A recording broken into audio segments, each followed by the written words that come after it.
I tell you, it was good to hear our voices joining together in worship of a God who is exceedingly worthy of it. If you have your Bibles, turn with me this morning. We're going to kind of be moving around. You see in your bulletin, we'll start in 2 Samuel chapter 1, then move to chapter 12, and then chapter 18. We're not going to read the entire chapter in those instances, but we're going to select some verses from which we can gain some insight related to our topic this morning. But we'll start in 2 Samuel chapter 1. Life is precious, but it is also very vulnerable and precarious. Those we know and love can be here today and in some instances gone tomorrow. Sometimes with little warning, or sometimes after a long extended illness, those we know and love can pass away, and often with little explanation. No matter who we are, no matter what our position in life, no matter what we possess, no matter what our moral or spiritual condition, or even how deeply or genuinely we love God, we are all subject to loss. In the last few weeks, we have been looking at the biblical example of David. This man after God's own heart was subject to so much during his life. And though he walked with God and sought to follow after God, as no king before or after him, he was not immune to the stuff of life. And like many here this morning, David experienced the loss of loved ones. Despite the wealth and the power associated with being king, he could not protect those he loved from the experience of death.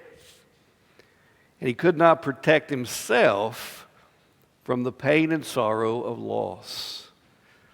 He lost his best friend, Jonathan, when both were still very young.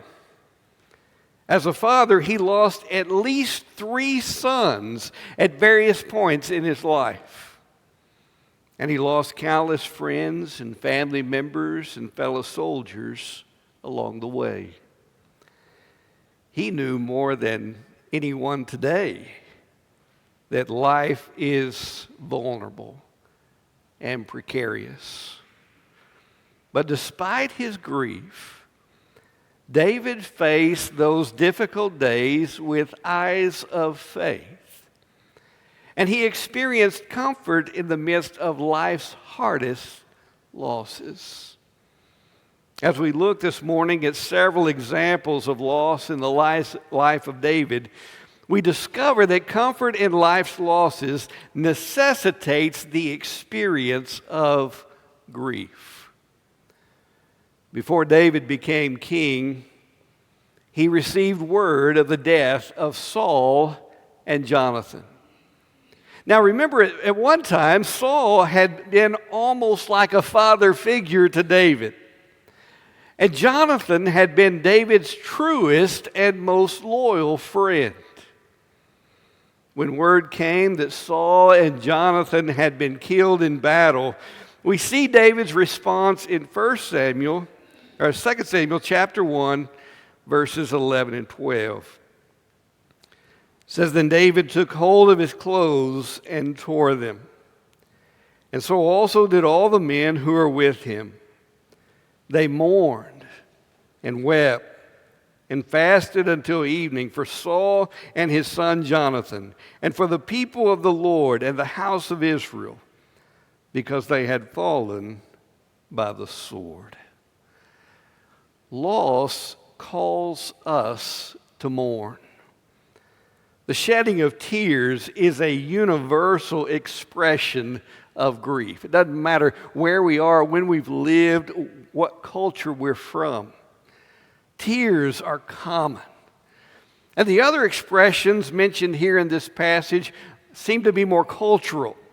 They tore their clothes as an expression of how their hearts felt torn in the experience of loss. They fasted as an expression of their rejection of any form of consolation or comfort.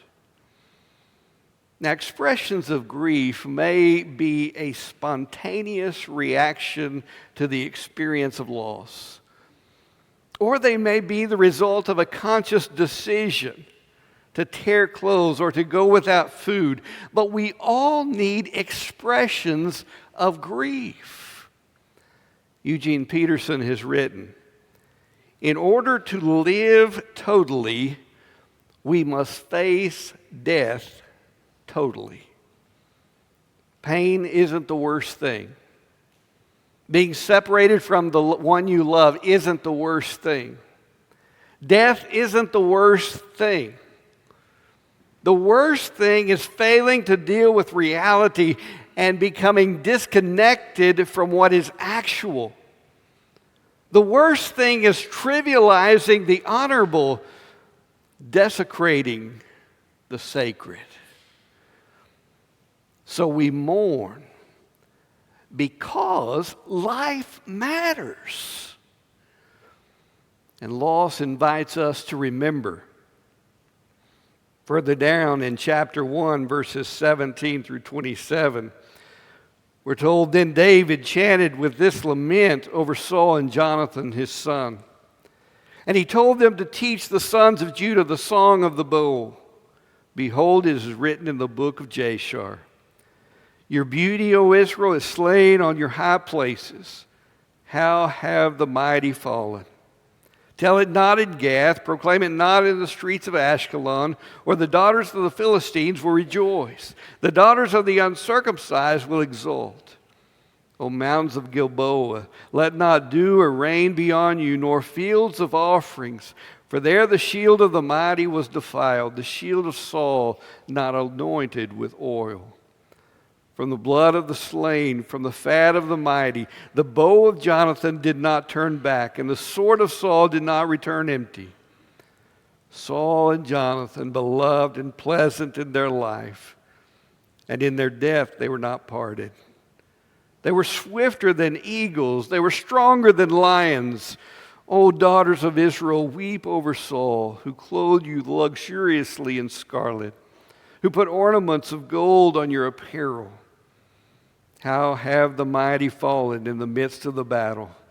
Jonathan is slain on your high places. I am distressed for you, my brother Jonathan. You have been very pleasant to me. Your love to me was more wonderful than the love of women. How have the mighty fallen, and the weapons of war perished." In his lament, David remembered Saul and Jonathan. To remember is to acknowledge the life and impact of the one who has died and the experience of hurt and sense of loss at their passing. It's to acknowledge that we grieve their absence and that they will be missed. And that's the purpose of a funeral service. To remember, to acknowledge another's life, and to express our grief at their passing. Such remembrance provides an opportunity to focus on the good that's been done. In verse 24, David says, "O daughters of Israel, weep over Saul, who clothed you luxuriously in scarlet, who put ornaments of gold on your apparel." Now we know from the story that Saul was far from perfect. In fact, he did much that was hurtful and counterproductive in the latter years of his life. But David didn't focus on the bad. His lament remembered and focused on the good. And lament also provides the opportunity to remember what they've meant to us personally. Verse 25, he says, "How have the mighty fallen in the midst of battle? Jonathan is slain on your high places. I am distressed for you, my brother Jonathan. You have been very pleasant to me. Your love to me was more wonderful than the love of women. How have the mighty fallen and the weapons of war perished?" A closer friend David never had. Jonathan was someone David trusted completely and without reservation. He had proved his selflessness and loyalty again and again. And he was closer to David than a brother, trusted as David's closest friend. So in his loss, David expressed his grief. But it's interesting that in this lament, there is no mention of God. Do you find it interesting that David, this man of faith, didn't go directly to some lofty promise or to take refuge in some hope of a hereafter? The first thing David did was to express his grief and to encourage others in expressing their grief. Verse 18 reminds us that this wasn't just a lament for himself. He said, "Teach the sons of Judah the song of the bow." He wants the people to learn to lament. Sometimes I fear we run too quickly to provide answers, to make promises, or to speak words of comfort when what we really need to do is to express our grief. Sometimes we attempt to bypass the hurt, the confusion, and the pain of loss, and we fail to adequately lament. Sometimes we simply need to grieve.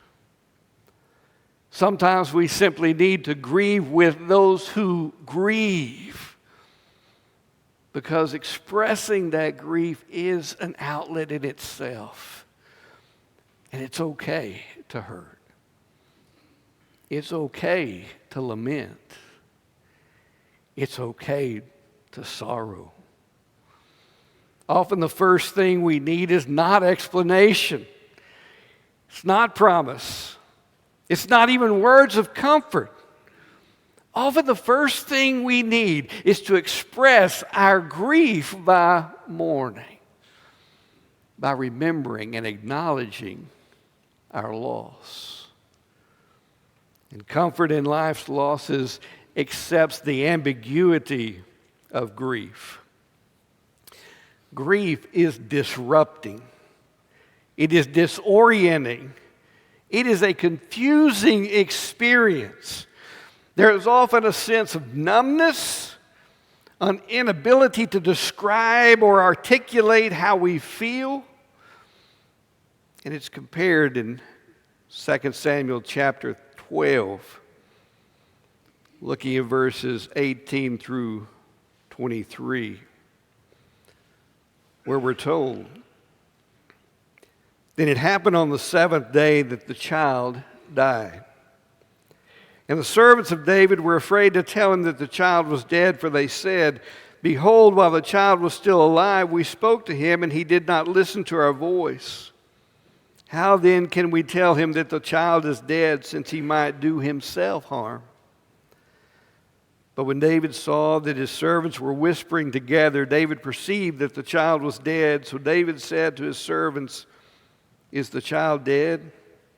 And they said, 'He is dead.' So David arose from the ground, washed, anointed himself, and changed his clothes. And he came into the house of the Lord and worshiped. Then he came to his own house, and when he requested, they set food before him, and he ate. Then his servants said to him, 'What is this thing that you have done? While the child was alive, you fasted and wept. When the child died, you arose and ate food.' He said, 'While the child was still alive, I fasted and wept, for I said, who knows, the Lord may be gracious to me, that the child may live. But now that he has died, why should I fast? Can I bring him back again? I will go to him, but he will not return to me.'" In this passage, David grieved the death of his infant son born to Bathsheba. His grief began when the child became critically ill. David fasted and wept, praying that the child would be spared. And he was so distraught that when the child died, his servants were afraid to tell him, afraid that he might do something desperate or detrimental to himself. The passage is a vivid reminder that no one grieves the same way. The actions of David seemed strange to his servants, so they asked him in verse 21, "What is this thing that you've done? While the child was alive, you fasted and wept, but when the child died, you arose and ate food." It's a reminder to us that there is no, quote, right way to grieve. The loss of someone close to us brings up so many emotions, so many questions, so many thoughts and struggles. Now, psychologists have sought to identify various stages of grief. And while these may be helping us identify typical expressions and how to process, people don't experience all the same stages. They don't go through them at all the same pace or even in the same order. We may be going through times of denial. We may experience periods of anger expressed toward ourselves, others, or even God. We may go through periods of depression in which we wrestle with reasons to go on. It is perfectly natural to feel sadness, regret, fear, and uncertainty when going through loss. In a previous community, I knew a couple who lost a young son in a four-wheeler accident. The different expressions of grief and some unresolved issues of blame ended up straining their marriage relationship to the point of divorce. You see, even in a very similar loss, no people grieve the same way or express grief the same way. Eugene Peterson has written, "Obviously, what we must never do is get over it as soon as possible, or make as little of it as we can. Get over it and make little of it are unbiblical and inhumane. Denial and distraction are the standard over-the-counter prescriptions of our culture for dealing with loss, virtually destroying the spiritual health of our culture. The societal effect is widespread addiction and depression." He says, "We don't become mature human beings by getting lucky or cleverly circumventing loss, and certainly not by avoidance and distraction. We must learn to lament. We must learn to grieve. And we must find our way as individuals in relation to God and one another. Because despite the individual and personal nature of grief, no one needs to go through grief alone. We can go through grief with God. In verse 20, David rose from the ground, washed, anointed himself, and changed his clothes. And he came into the house of the Lord and worshiped. David continued that pattern that was a part of his habit and life. He went into the house of the Lord and worshiped. So many questions remain, as did his sorrow and pain. But he continued to seek God in the midst of it. Now remember, at this point, God had given him victory over Goliath, protection from Saul, hope in heartbreak. So in loss, David continued to look to the Lord. We too can continue to pray, continue to worship, continue to seek the Lord. And we can go through grief with others. In verse 20, the second half, it says that he came to his own house, and when he requested, they set food before him, and he ate. David received ministry from those around him.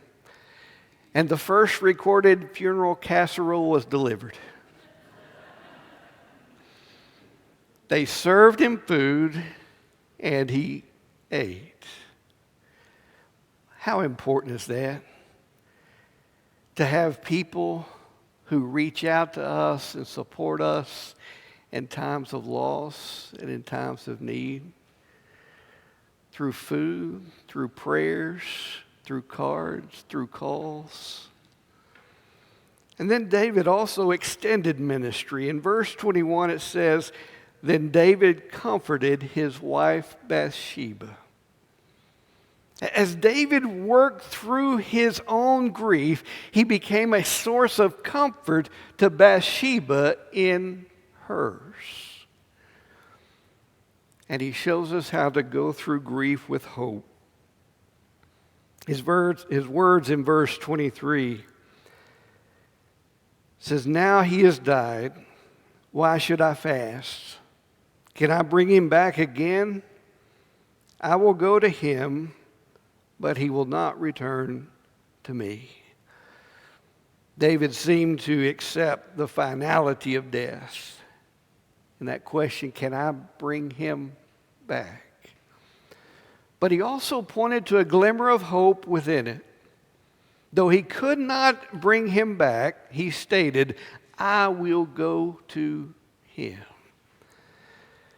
Now, folks, how much more hope do we have post-Christ, post-resurrection, and the promises that we have in the New Testament? The story of David depicts the ambiguity and difficulty of grief. But comfort in life's losses enables us to live through grief.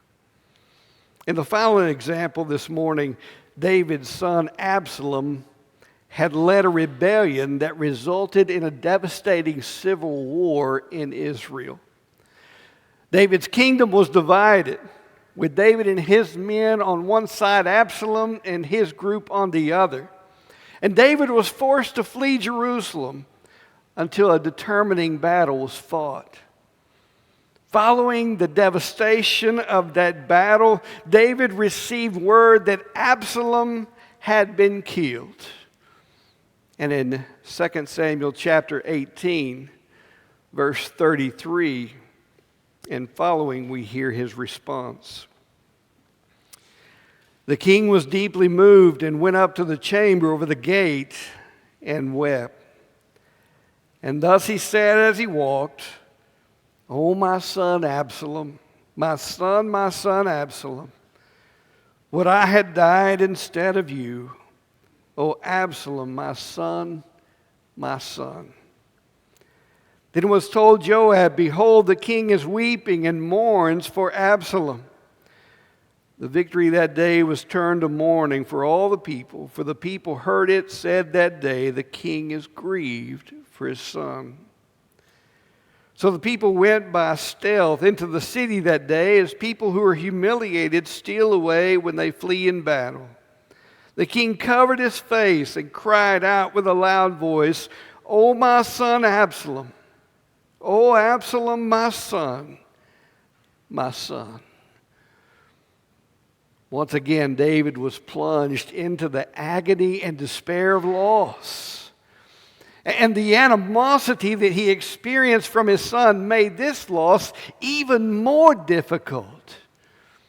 He was lost in his grief, plagued by regret, overwhelmed by thoughts of what might have been, and increasingly blind to what was going on around him. It's a reminder that in our grief, we need to turn our attention to others. In verse 5 of 2 Samuel chapter 19, Joab came into the house of the king and said, "Today you have covered with shame the faces of all your servants, who have saved your life, the lives of your sons and daughters, the lives of your wives, and the lives of your concubines." Joab comes in and reminds him David still had many sons, daughters, wives, and concubines. David had many men around him who demonstrated their devotion to him at the risk of their lives. You see, despite his loss, David was surrounded by people who were committed to him and cared about him. He couldn't afford to allow his loss rob him of continued life. You know, we are sometimes tempted to focus on our loss to the point that we miss all that remains. I love the movie Courageous. In that movie, the father lost a little girl. But in that movie, the dad was able to realize that he still had a son and a reason to go on living. He found strength and purpose when he recognized who was left and that his purpose remained. And in our grief, we can recognize that we're not alone. In 2 Samuel chapter 19, verses 7 and 8, we're told, "Now therefore arise, go out and speak kindly to your servants, for I swear by the Lord, if you do not go out, surely not a man will pass the night with you. And this will be worse for you than all the evil that has come upon you from your youth until now." So the king arose and sat in the gate. When they told all the people, saying, "Behold, the king is sitting in the gate," then all the people came before the king. David had that tendency to want to just withdraw, to close himself off. But Joab said, "No, you need to get out. It's time to get out. Be around the people." And what happened when he sat there at the gate? When the men came around him, David began to hear their stories. He began to recognize their struggles, their sacrifices, and their losses as well. You see, in that conflict, many fathers had lost sons. Many were experiencing sorrow and grief. David was not alone. Though it is tempting to withdraw from life and at times isolate ourselves from others, when we get out with others, it's then that we discover we're not alone. Our story is not unique. In the church, we can hear one another's stories. We can draw strength from one another's experiences and faith. If you want to be encouraged, listen to older people of faith, or go visit people of faith in a nursing home and see how faith has sustained them in times of struggle, uncertainty, and loss. And I guarantee you, listening to those stories will remind us that we're not alone, and that sometimes our troubles don't compare to what so many other people of faith have been through or going through. We need time to get away and grieve. But we also need to get back out there with one another. And I know that's hard. And in some losses, I can only imagine how hard. But we need not go through it alone. David experienced some of life's most difficult losses. This morning we have examined his loss of his best friend Jonathan as a young man. The loss of an infant son shortly after he became king. And the loss of a rebellious son who tried to usurp the kingdom. We have read of the grief he experienced in those losses. Losses that did not occur because God didn't love him or because God wasn't with him, David experienced loss as part of life in a fallen and broken world. To be honest, I don't know how I would handle life's hardest losses. The grief, the pain, the confusion that often results. But I have seen many in the church who have experienced life's most difficult losses, endured them, and faced them with faith. And some of you have too. David too faced his losses with eyes of faith. Eyes often filled with tears, but eyes of faith nonetheless. And through it all, he experienced a comfort that enabled him to keep going in faith and faithfulness. This morning, if you're going through grief, recent or distant past, take time to grieve. Acknowledge the pain. Acknowledge that sense of loss. Accept the ambiguity of grief that, man, anything can bring it up, bring it back, and that there's no right way to grieve. Just don't try to do it on your own. Seek the support of God. Seek the support of God's people so that you too can find strength and comfort and reason to go on living. This morning, do you know the Lord? Do you know the one who will walk with you through the stuff of life? You know the one who can strengthen you, comfort you, and provide for you whatever this life may bring. This morning, I want you to know God is available. God extends his arms and asks us to draw near to him, crawl up in them, take comfort in him. His presence with us, his promise to us to never leave us or forsake us, and to get us through whatever we might experience in this life. You don't have to go through it alone. God will be present with you if you call on him. Perhaps this morning God is leading you to call on him for the first time to say, God, I've tried to navigate the stuff of life on my own for far too long.